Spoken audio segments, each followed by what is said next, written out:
BJP ಶಾಸಕ ಮುನಿರತ್ನ ವಿರುದ್ಧದ rape case. Munirathna SIT custody ಇಂದು ಅಂತ್ಯ. ಕೋರ್ಟ್ಗೆ ಹಾಜರುಪಡಿಸಿ ಮತ್ತೆ ಕಸ್ಟಡಿಗೆ ಪಡೆಯೋದಕ್ಕೆ ಎಸ್ಐಟಿ ಸಿದ್ಧತೆ.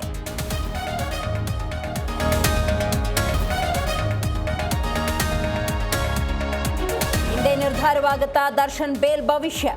ದಾಸನಿಗೆ ಜಾಮೀನು ಸಿಗುವ ಕನಸಿಗೆ ಬಂತು ರೆಕ್ಕೆ ಪುಕ್ಕ. ಪೊಲೀಸರು ಸರಿಯಾಗಿ ತನಿಖೆ ಮಾಡಿಲ್ಲ ಅಂದ ಸಿವಿ ನಾಗೇಶ್.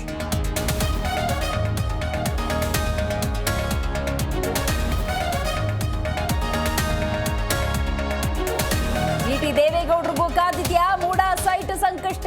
50-50 ಅನುಪಾತದಲ್ಲಿ ಕೆಸರೆ ಗ್ರಾಮದಲ್ಲೇ 17 ಸೈಟ್ ಪಡೆದ್ರ ಜಿಟಿಡಿ.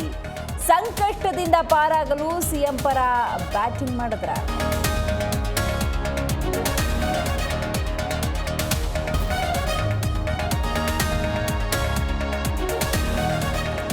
ಒಂಬತ್ತು ವರ್ಷಗಳ ಬಳಿಕ ಪಾಕಿಸ್ತಾನಕ್ಕೆ ಹೊರಟ ಭಾರತದ ಸಚಿವರು.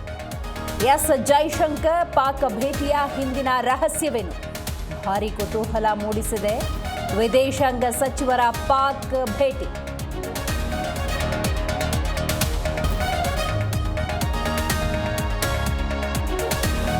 ಹರಿಯಾಣ ವಿಧಾನಸಭಾ ಚುನಾವಣೆ 90 ಕ್ಷೇತ್ರಗಳ ಅಭ್ಯರ್ಥಿಗಳ ಹಣೆ ಬರಹ ಬರೆಯಲಿರುವ ಮತದಾರ. ಹ್ಯಾಟ್ರಿಕ್ ಗೆಲುವಿಗೆ ಬಿಜೆಪಿ ಪ್ಲಾನ್. ಗದ್ದುಗೇರಲು ಕಾಂಗ್ರೆಸ್ ಪ್ರತಿತಂತ್ರ.